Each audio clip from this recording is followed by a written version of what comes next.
Thank you, friend. Shabbat Shaloms. Greetings to you all. It's fantastic to see you. It's always fantastic to see you. I hope you're all enjoying the beautiful weather in whatever part of the world you're in, just as we of the endless winter are finally getting to enjoy ours. Now, I was fortunate enough to go out golfing the other day with one of the best friends anyone can have. We do not get together often enough or play golf often enough, and not simply because he's a fantastic golfer and I am a mediocre one at best, but because we too often fall prey to the let's get together syndrome, and before you know it, another year has passed. Friends, everyone leads busy lives, and today people seem to be busier than ever before, but remember to call and or see your friends. Our world is built on intention, so bring them to fruition. He had given me a compass, and in its housing had engraved the immortal words of Robert Frost. Two roads diverged in the yellow wood, and sorry I could not travel both, and looked down one as far as I could to where it bent in the undergrowth. I have spent most of my life on the road not taken, and sometimes I've lost my way and confused my true north, but we can always find our way home, and we can always be there for a friend. Now, this week we had unexpected losses strike our little community as two different unconnected people lost loved ones. Unconnected in terms of their knowing each other, but not unconnected in being part of a community that loves and shares and cares together. Yael, you lost a beloved cousin, one you were traveling halfway across the world to see. Esther Bat Margot will be sorely missed. Baruch atah Adonai Eloheinu melech haolam dayan ha'emet. Blessed are you, Lord our God, King of the universe, the true judge. And Helen, I've known you most of my life. You have seen my greatest triumphs and my deepest despairs, and you've always been there for me. The loss of your father, Sheldon, Shlomo HaKohen ben Moshe V'Friedel, is a loss to all who knew him. A true patriarch. I know what he meant to you, to your sisters, to your wonderful mother Miriam, to the family he leaves, yes, to everyone who knew him. To say he will be missed is not enough. Alav HaShalom, may he rest in peace. And it was not that long ago that I said I would go with you to visit you folks, and I am sorry that I did not make it, and that I did not make it happen. Now, our sages remind us, monuments are not built for the righteous. Their deeds are their memorials. They are remembered for the kindness they have shown, for the love they have given. May their souls be bound in the bond of everlasting life with the other righteous men and women in the Garden of Eden. Now, this parsha opens as so many now do. Vade ber Adonai al Moshe lemor, and God spoke to Moses, saying. And that has almost become an ominous phrase. And though the people do not yet know it, in this parsha that becomes a life-changing phrase of epic proportion.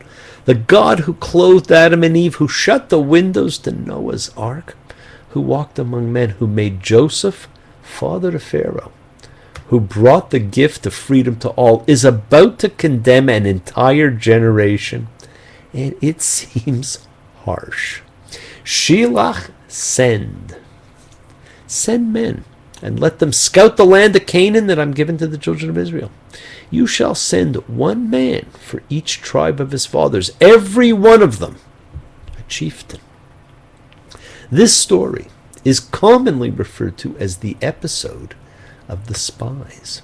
But the men whom Moses sends are tribal leaders, not ordinary scouts. The function of their mission is not espionage, but observation. This, my friends, is one of the great mistranslations in the Torah. These men are leaders. That is why their negativity when they return is so devastating.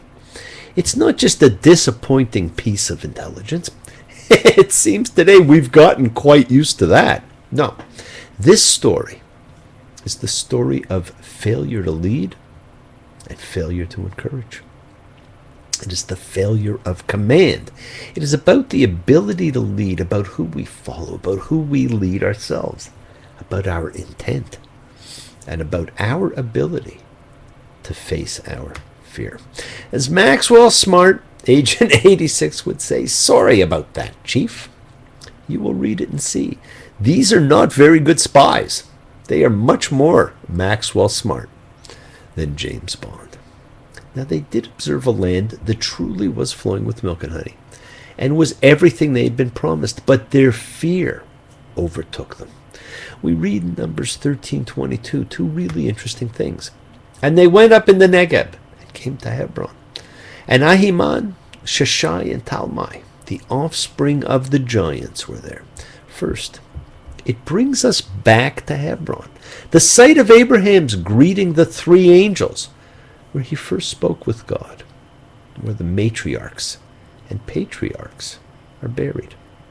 Second, it takes us back to that mythical, lightly passed over section 6 of Genesis, with the story of those giants and their descent from the angels. But friends, more than anything, it particularly symbolizes that this is a return home, back to Hebron. And they came back from scouting the land at the end of 40 days.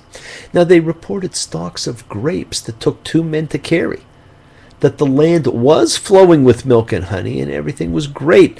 Nonetheless, the people who live in the land are strong, and the cities are fortified, very big. And also we saw the offspring of the giants there.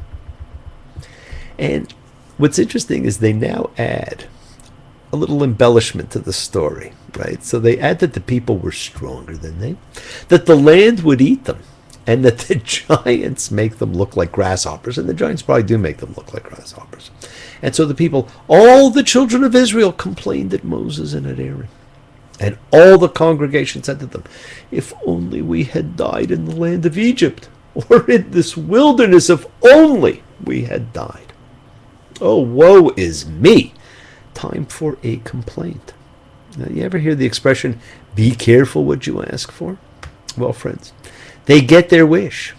None of this generation, the closest to God of all people, of all time, the witnesses to the Epiphany, the daily miracles, the power, are condemned to death for their belief instead in fear.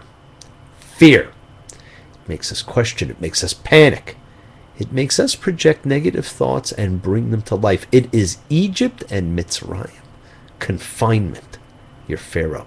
It is our own judgment city. What, my friends, are the things that you still fear?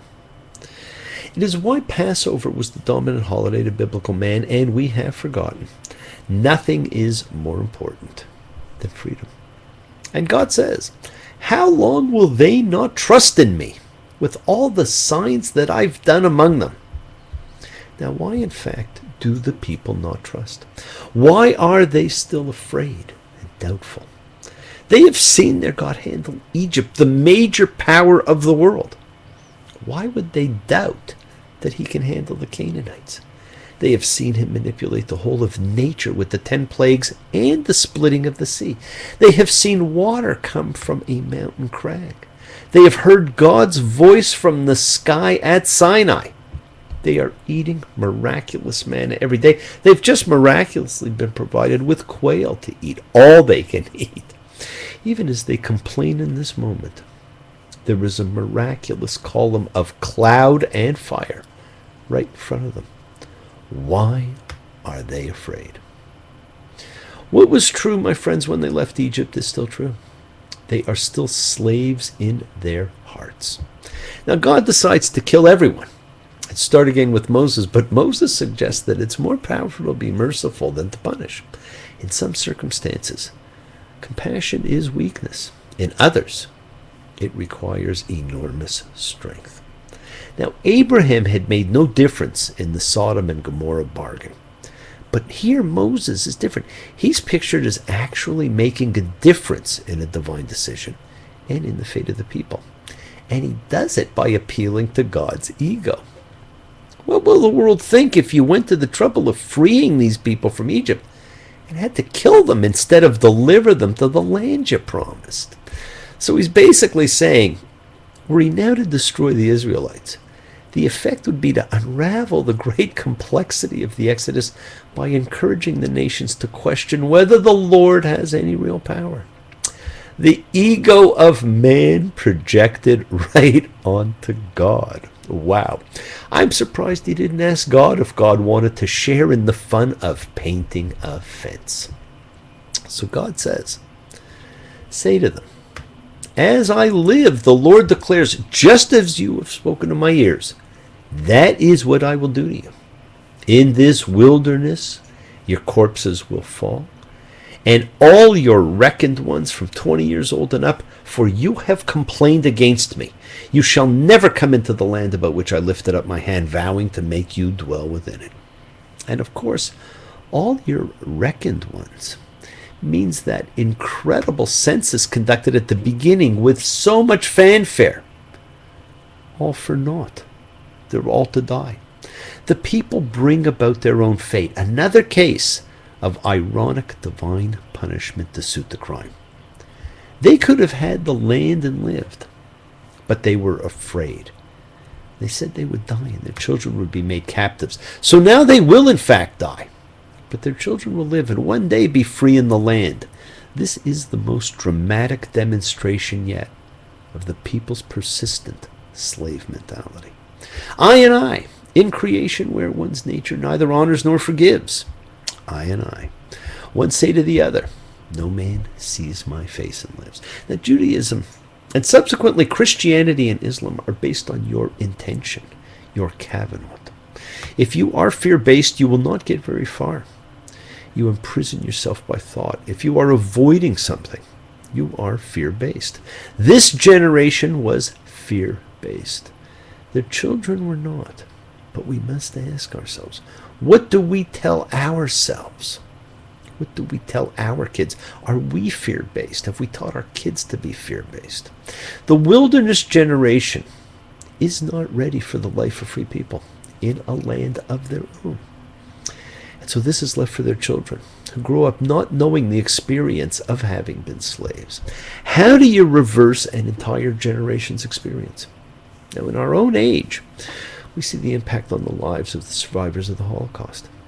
Some become more religious. Some reject religion outright. Some cannot speak of it. Some speak of it constantly. Some return to the sites where they suffered, and some will never go back. It affects their medical decisions, their ways of raising their children, their trust of other human beings, their work, their thoughts, their opinions, their memories. Their children carry tremendous loads of guilt and obligation, but they have a chance of knowing a kind of freedom that their parents cannot know. Friends, your perceptions form your reality, and that lesson is apparent here. The perception of fear, instead of opportunity and wonder, created a 40-year journey to a location that was 11 days away. Lord, I was born a rambling man, trying to make a living and doing the best I can. When it's time for leaving, I hope you'll understand that I was born a rambling man. And friends, I think we all know people who are still rambling. Perception, intention, kavanot. Now, I'm reminded of the Sufi story about the twins who were about to be born, growing and living in complete peace and harmony with the womb around them, tethered to their mother, nurtured, knowing only love and comfort, wondering, what would life after birth be like? Is there one? No one had ever come back to talk about it. Would they still feel the universal connection to the entire world? Did conception end in birth? Was there really a mother? How could they know? Perhaps it was only a concept to give them comfort. So the days leading to birth became different for both of them. One fretted about it and was fear-based. The other dismissed the worries. Do we not still ask ourselves those same questions? The Bible, my friends, is unique. Throughout the Hebrew Bible, theology is an inseparable part of story. Israel's fealty to God is not a consequence of abstract theological principle, but of its experience of God's workings in history. Friends, the story of the spies is still applicable in your life to this day. You must go for what you want. Do not let fear dissuade you. If you want it, here it is. Come and get it. But you better hurry, because it may not last. The world is sacred, so's everything in it. Express your gratitude. Friends, light a candle, make a wish. Celebrate your life and the lives of those you love. Share your feelings with them. Live free, be free, honor your freedom. Be well, be happy, be blessed. Share and honor the light, and all who live in the light continue to shine. Continue to send everyone you know goodwill and love. Pray for peace and freedom for everyone, and end to terror and hatred. Took an untrodden path once, where the swift don't win the race. It goes to the worthy who can divide the word of truth.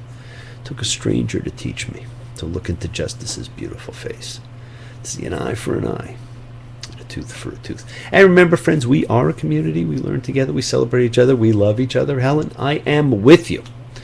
Thank you all. Love you. See you all next time. Wishes do come true. Bless you all. Shabbat shalom. Thank you. Take care. See you soon. Bye.